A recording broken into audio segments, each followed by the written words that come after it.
बिस्मिल्लाहिर्रहमानिर्रहीम। अस्सलामु अलैकुम वरहमतुल्लाहि वबरकातुहू। डियर स्टूडेंट्स, उम्मीद है आप सब खैर खैरियत से होंगे। मैं हूं आपका केमिस्ट्री टीचर मोहम्मद आसिफ हुसैन और हम डिस्कस कर रहे हैं केमिस्ट्री क्लास 9th। प्रीवियसली अल्हम्दुलिल्लाह हमने चैप्टर नंबर 11 हाइड्रोकार्बन कंप्लीट कर लिया था और आज हम स्टार्ट करने जा रहे हैं चैप्टर नंबर 12 और चैप्टर का नाम है empirical data collection and analysis. ये चैप्टर बुनियादी तौर पर आप लोगों ने फिजिक्स में भी इस चैप्टर को पढ़ा है, पुरानी बुक में भी यही चीज़ें आपको पढ़ने को मिलती थी, नई बुक में भी ऑब्वियसली इसका जिक्र है। इन्होंने केमिस्ट्री में भी इसका हल्का सा टच किया है क्योंकि ये बुनियादी तौर पर आप कह सकते हैं फिजिकल केमिस्ट्री से रिलेटेड एक चैप्टर है।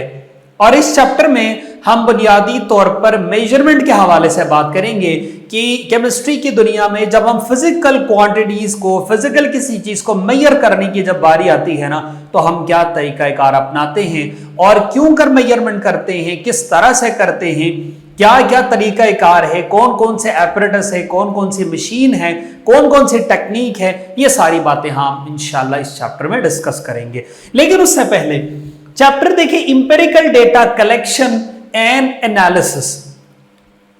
इंपेरिकल बुनियादी तौर पर हम कहते हैं कि ऑब्जर्वेशन और एक्सपेरिमेंट की बेस पे आप कोई फिगर या नंबर फाइंड आउट करते हो ना, तो वो इंपेरिकल कहलाते हैं, यानी which is not based upon theory, जिसके पीछे ऑब्जर्वेशन हो और एक्सपेरिमेंट हो। और कलेक्शन डेटा बुनियादी तौर पर आपके पास इंफॉर्मेशन होती है जो नंबर की सूरत में हो सकता है, वो इंफॉर्मेशन किसी इमेज की सूरत में हो सकती है, वो कोई तस्वीर, कोई ग्राफ, कोई चीज हो सकती है। और जब आपके पास एक डेटा आएगा जिसको हमने कलेक्ट किया है इंपेरिकली थ्रू ऑब्जर्वेशन एंड एक्सपेरिमेंट, फिर हम उसका एनालिसिस करेंगे कि हम देखेंगे कि आया उस डेटा का आम लाइफ में क्या रिलेशन है, उसका इस्तेमाल कहां होगा। तो ये सारी बातें हम डिस्कस करेंगे। तो सबसे पहले आपको समझना होगा साइंस के बारे में। साइंस में हम बुनियादी तौर पर दो चीजें डिस्कस करते हैं, number 1 observation and number 2 experiment. हम किसी चीज को ऑब्जर्व करते हैं और उस ऑब्जर्वेशन की बेस पे एक्सपेरिमेंट करते हो, तो वो जो ऑब्जर्वेशन प्लस एक्सपेरिमेंट के नतीजे में जो नई मालूमात, नई बात सामने आती है ना, वो साइंस कहलाती है। अब मैंने आपको इंपेरिकल के बारे में यही बताया कि इंपेरिकल बुनियादी तौर पर, या इंपेरिकल हम अप्लाई वहीं करते हैं जहां पे कोई डेटा आपके पास बेस करता हो ऑब्जर्वेशन और एक्सपेरिमेंट के। ठीक, नीड फॉर स्टैंडर्ड यूनिट्स कि जब भी हम कोई नई मालूमात, नई बात हमारे सामने आती है तो जाहिर सी बात है उस बात को एक्सप्लेन करने के लिए किसी न किसी यूनिट की ज़रूरत पड़ती है। मिसाल के तौर पर आप जब टाइम बताते हो ना, तो आप कहते हो कि जी मैं इतने मिनट में आ जाऊंगा, या मुझे आप लोग अक्सर हम लोग कहते हैं ना यार बस 1 सेकेंड, अक्सर कहते हो ना, कोई किसी ने आपको कोई काम कहा, आपने कहा 1 सेकेंड, 1 सेकेंड में आया। वो जो सेकेंड है ना, दैट इज अ यूनिट। मिसाल के तौर पर अगर आप लोग कपड़े लेने जाए ना, तो वो आपको कहता है ये जी 4 मीटर का कपड़ा है। अब वो मीटर जो है ना, वो बुनियादी तौर पर यूनिट है। इसी तरह से आप कहते हो कि यार पता लगाओ लाहौर इस्लामाबाद का सफर कितना है, तो आप कहते हो कि जी इतना किलोमीटर है। अब वो किलोमीटर बुनियादी तौर पर क्या है, यूनिट है। सवाल ये है कि स्टैंडर्ड यूनिट की जरूरत क्यों कर पेश आती है। स्टैंडर्ड यूनिट की जरूरत पेश इसलिए आती है क्योंकि साइंटिस्ट जो डिफरेंट रीजन से बिलोंग करते हैं, डिफरेंट कंट्रीज से बिलोंग करते हैं, अलग अलग जबान बोलने वाले जो साइंटिस्ट होते हैं, इन्होंने आपस में कोलैबोरेट करना होता है, क्योंकि साइंस तो पूरी दुनिया में एक है। साइंस तो साइंस ही है। मिसाल के तौर पर अगर हम कहते हैं कि जी दुनिया में हमारे पास टोटल 9 या 8 अगर प्लैनेट्स हैं, तो इसका मतलब ये है 8 या 9 हर जगह यही पढ़ते हैं, चाहे पाकिस्तान में हो, अमेरिका में हो, अब यूके में हो, जहां मर्जी हो। इसी तरह से मिसाल के तौर पर अगर हम कहते हैं कि जी सूरज की गिरद जमीन घूमती है, रोटेट करती है, तो यही साइंस तो हर जगह अप्लाई है। अगर हम कहते हैं कि जी जमीन हर चीज को अपनी तरफ अट्रैक्ट करती है, तो इसका मतलब यही बात तो हम हर साइंस में हर जगह पढ़ते हैं। सो इसका मतलब है साइंटिस्ट जो डिफरेंट रीजन से, डिफरेंट कंट्री से बिलोंग करने वाले हैं, वो आपस में कोऑर्डिनेट करते हैं। कोऑर्डिनेशन के लिए उनके पास एक स्टैंडर्ड यूनिट का होना जरूरी है। उससे भी ज्यादा इसकी जरूरत कहां पड़ती है? नॉर्मली जब भी कहीं पे कोई कम्युनिकेशन हो, और सेकेंडली दुनिया में जब भी कोई ना कोई ट्रेडिंग हो। मतलब आप सोचे, आप यहां से कपड़ा लेट सपोज लेके जा रहे हैं तोल के, किलो के हिसाब से, मिसाल एक बात समझाने के लिए कर रहा हूं, आप वजन के हिसाब से कपड़े लेके जा रहे हैं, और अगर आप किसी और मुल्क में जाके उसे आपने खरीदा है किलो के हिसाब से, बेचोगे आप मीटर के हिसाब से, तो ऑब्वियसली इसमें एक का फायदा होगा, दूसरे का नुकसान होगा। इसी तरह से आप सोचे, एग, अंडे हम डजन में, दर्जन में लेते हैं, कहीं जाके आप किलो में बेचना शुरू कर दे तो लाजमन एक को फायदा एक को नुकसान होगा। इसका मतलब है कि आप परचेज जिस यूनिट में करते हो, सेल भी उसी यूनिट में करना चाहिए। तो इसके लिए हमें चाहिए एक स्टैंडर्ड यूनिट, और उसी स्टैंडर्ड यूनिट को बनाने के लिए साइंटिस्ट की एक टीम 1960s में कहीं जाके साइंटिस्ट की टीम बैठ गई और उन्होंने एक सिस्टम मुतारिफ करवाया जिसका नाम है SI सिस्टम इंटरनेशनल, और उस टीम ने जो यूनिट्स मुतारिफ करवाए उसका नाम है SI units, system international units. सवाल, सिस्टम इंटरनेशनल यूनिट का फायदा क्या है? पहला, SI यूनिट एक ऐसा स्टैंडर्ड सिस्टम है जो हम यूज करते हैं मेजरमेंट के लिए। कहां? वर्ल्ड वाइड, पूरी दुनिया में। अगर आप कहते हो टाइम का यूनिट सेकंड है, तो पूरी दुनिया में टाइम का यूनिट सेकंड ही होगा। किसी को भी सेकंड सुन के कंफ्यूजन नहीं होगी, फौरन क्लिक कर जाएगा टाइम की बात हो रही है। सेकंड चीज, make communication easy among scientist के दरमियान कम्युनिकेशन इजी होगी, बात करने में आसानी होगी। सोचे एक साइंटिस्ट ना किसी यूनिवर्सिटी में अपना रिसर्च पेपर पेश कर रहा है, वो अपना रिसर्च पेपर वहां पर बता रहा है, डिस्कस कर अपनी रिसर्च के बारे में, और वो बार बार जिक्र कर रहा है सेकंड सेकंड सेकंड, और सामने बैठे हुए को अगर पता ही ना हो कि सेकंड क्या है तो बहुत मुश्किल होगी। इसीलिए जब एक स्टैंडर्ड यूनिट बनेगा ना तो साइंटिस्ट को कम्युनिकेशन में आसानी होती है।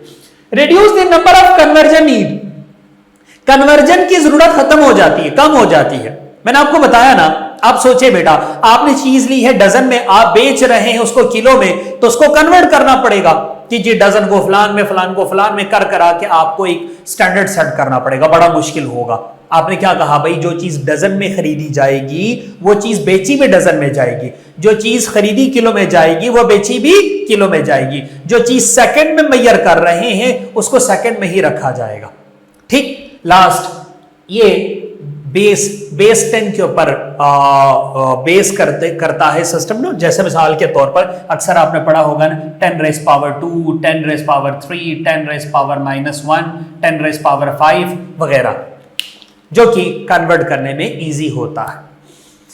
अब आ जाते हैं बेटा SI unit in chemistry. Chemistry में हम SI यूनिट कौन कौन से हैं, इनका क्या इस्तेमाल है? सबसे पहली बात, टोटल 7 के करीब SI यूनिट्स हैं, जैसे मीटर है, सेकंड है आपके पास, इसी तरह से मोल है, ठीक हो गया, इसी तरह से आपके पास किलोग्राम है, इसी तरह से आपके पास जो है ना हम लोग प्रेशर को करते हैं, बहुत से हमारे पास ना SI यूनिट्स है। लेकिन केमिस्ट्री में हम 5 पढ़ते हैं, हम 5 SI यूनिट्स पढ़ते हैं, मीटर, किलोग्राम, सेकंड, केल्विन, मोल। हम बारी बारी इनको देखेंगे। मीटर का ये हम यूज करते हैं किसी लेंथ को मालूम करने के लिए, और मीटर का सिंबल है M। इसका मतलब जहां कहीं आपको M स्मॉल में लिखा हुआ मिलेगा, इसका मतलब है बात हो रही है किसकी, मीटर की, तो इसका मतलब आपको समझना होगा कोई ना कोई लेंथ की बात हम कर रहे हैं। अब ये क्या है, ये बुनियादी तौर पर किसी वैक्यूम के अंदर, किसी खाली जगह के अंदर जो स्पीड ऑफ लाइट है ना, जो 300 मिलियन सेकंड में जो स्पीड ऑफ लाइट ट्रेवल करती है, लाइट जो ट्रेवल करती है, उसको मेजर करने के लिए पहली दफा इस्तेमाल किया गया था मीटर का, और वहीं से फिर ये यूनिट मुतारिफ करवाया कि लेंथ मालूम करने के लिए हम मीटर का इस्तेमाल करेंगे। सेकेंड चीज किलोग्राम। अब ये बुनियादी तौर पर फ्रांस में एक पत्थर, एक ईंट को रखा गया है, उसको स्टैंडर्ड बनाया गया किलो के जितना, और बस उस पत्थर के हिसाब से किलो का बाकायदा वजन बनाया गया। बाढ़ जैसे आप कोई चीज खरीदने जाए ना, तो जो तराजू बैलेंस इसको कहते हैं, उसके एक में ना वो वजनी पत्थर रखा जाता है, वो जो बाकायदा बनाया हुआ था, किलो का, 2 किलो का, 5 किलो का, 10 किलो का। सो उस फ्रांस पे रखा गया जो पत्थर था ना, उसके हिसाब से रखा गया है। दरअसल ये किसी 100 सेंटीमीटर क्यूब वाटर का जो मैस है ना, वो दरअसल 1 किलोग्राम के बराबर है। क्लियर? सेकंड, अब सेकंड क्या है? देखें, हमारे पास एक एलिमेंट है सीजियम, जिसका एटॉमिक नंबर है 133। उस सीजियम 133 का जो एटम है ना, वो जब अपने ट्रांजिशन लेवल को पार कर जाता है, उसके ट्रांजिशन लेवल होते हैं लेवल 1 और लेवल 2, तो जब वो 2 लेवल क्रॉस कर जाते हैं ना, तो उस 2 लेवल को क्रॉस करने में जो जितना टाइम लगा है ना, वो हम 1 सेकंड के बराबर कंसिडर करते हैं। और वो टाइम कितना है? 91926317770 साइकिल चाहिए होती है रेडिएशंस के लिए। किस काम के लिए? 2 लेवल क्रॉस करने के लिए सीजियम को, जिसका एटॉमिक नंबर 133 है। और सेकंड को ऑब्वियसली हम शो करते हैं एस से। फिर उसके बाद केल्विन को हम शो करते हैं के से। यह बुनियादी तौर पर वाटर का ना थर्मोडायनेमिक पॉइंट है, ठीक है, वाटर का थर्मोडायनेमिक पॉइंट है। जैसे देखिए, it is 1/273 of thermodynamic temperature of triple point of water. Clear हो गई बात? और इसको हम शो करते हैं के से। और फाइनली हम यूज करते हैं मोल। आपको याद होगा, अगर हम एटम का मैस मालूम करना हो तो हम यूज करते AMU, लेकिन अगर किसी एटम के अंदर मौजूद number of particle find out करना हो तो वो होगा मोल। 6.02 इंटू 10⁻23, और इसको लिखते हैं MOL। उसके बाद अगली चीज है बेटा, कुछ डिराइव्ड यूनिट्स। कुछ को तो बाकायदा हमने तैयार किया गया है, SI यूनिट ने बाकायदा साइंटिस्ट ने बैठ के तैयार। कुछ उन SI यूनिट से डिराइव किया गया है, उनसे अखज किया गया है, जैसे वॉल्यूम, डेंसिटी और एरिया। वॉल्यूम का यूनिट है क्यूबिक मीटर, डेंसिटी का यूनिट है किलोग्राम पर मीटर क्यूब, और एरिया का है मीटर स्क्वायर। इनको कहते हैं डिराइव यूनिट्स। एमसीक्यू के हवाले से, शॉर्ट क्वेश्चन के हवाले से इंपॉर्टेंट है। आपसे बस इतना पूछा जाएगा, वॉल्यूम का यूनिट क्या है, डेंसिटी का यूनिट क्या है, और एरिया का यूनिट क्या है। फिर कुछ स्पेसिफिक क्वांटिटीज होती है जो हम केमिस्ट्री में यूज करते हैं, जैसे फोर्स फिजिक्स में भी अप्लाई होता है, जिसका यूनिट है न्यूटन, जो कि किलोग्राम पर मीटर स्क्वायर के बराबर है। फिर है प्रेशर, ठीक हो गया, प्रेशर का है पास्कल, न्यूटन पर मीटर स्क्वायर। फिर है एनर्जी, जिसको जाउल, जे, और न्यूटन मीटर जिसको कहा जाता है। ये सब एमसीक्यू और शॉर्ट क्वेश्चन के हवाले से इंपॉर्टेंट है। और फाइनली ये टेबल आप लोगों ने फिजिक्स में पढ़ा हुआ है, मैंने यहां पे भी आपको लिख दिया है। कुछ प्रीफिक्सेस है, कुछ शॉर्ट फॉर्म्स है जिनको हम एज अ यूनिट लेते हैं, जैसे मेगा है, किलो है, हेक्टा है, सॉरी हेक्टो है, डेका है, डेसी है, सेंटी है, मिली है, माइक्रो है, नैनो है, पिको है। मेगा को m से शो करते हैं 10⁻6, किलो k से शो करते हैं 10⁻3, hecto h 10⁻2, deca da 10⁻1, deci d 10⁻−1, centi जिसको हम c से शो करते हैं और 10⁻−2, मिली m से 10⁻−3, माइक्रो जिसको हम n की तरह लिखते हैं यूं, और 10⁻⁻6, नैनो n 10⁻⁹, पिको p 10⁻⁻2। आखिरी बात, केमिस्ट्री में जब भी हमने किसी amount of reactant and product मालूम करना हो तो हम उसको मोलर मैस में करते हैं। क्यों? क्योंकि किलोग्राम में मालूम करना बड़ा मुश्किल है। किलोग्राम एक बड़ा यूनिट है, तो वो किलोग्राम में मालूम करना अमाउंट ऑफ रिएक्टेंट और अमाउंट ऑफ प्रोडक्ट को मालूम करना बड़ा मुश्किल होता है, क्योंकि वो बड़े यूनिट्स हैं, मतलब बड़ा यूनिट है किलोग्राम, इसीलिए उसको हम मेजर करते हैं मोलर मैस। और मोलर मैस के बारे में हम डिटेल पढ़ के आए हैं पीछे चैप्टर्स में, आपको वीडियोस मिल जाएंगी, वहां से आप देख सकते हैं। आखिरी बात, सेल्सियस या क्या जिसको हम लोग कहते हैं सेंटीग्रेड। केमिस्ट्री में टेम्परेचर मालूम करने के लिए 2 यूनिट यूज करते हैं, या केल्विन, ठीक, या सेल्सियस। डिग्री सेल्सियस को इसलिए भी इस्तेमाल किया जाता है क्योंकि डिग्री सेल्सियस को केल्विन में कन्वर्ट करना बड़ा आसान है।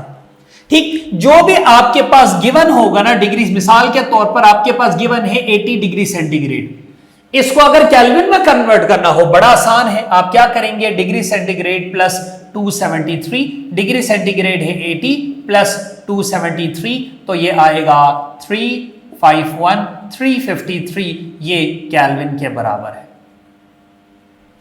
इसका मतलब अगर आपको केमिस्ट्री में टेम्परेचर डिग्री सेंटीग्रेड में गिवन होगा तो आप बड़ी आसानी के साथ उसको केल्विन में कन्वर्ट कर सकते होते हैं। ये था आज का हमारा टॉपिक। इस टॉपिक को बेटा आप फिजिक्स में भी पढ़ सकते हैं, केमिस्ट्री में भी, जहां से आपको इजी लगे आप वहीं से पढ़ लीजिएगा। बड़ा इंपॉर्टेंट है शॉर्ट क्वेश्चन के हवाले से, और ये पूरा चैप्टर ही शॉर्ट क्वेश्चन के हवाले से ज्यादा इंपॉर्टेंट अहमियत के हामिल है। आप इसको अच्छे से पढ़ लीजिएगा, समझ लीजिएगा। अपना बहुत सा ख्याल रखिएगा। Thank you so much. Allah Hafiz.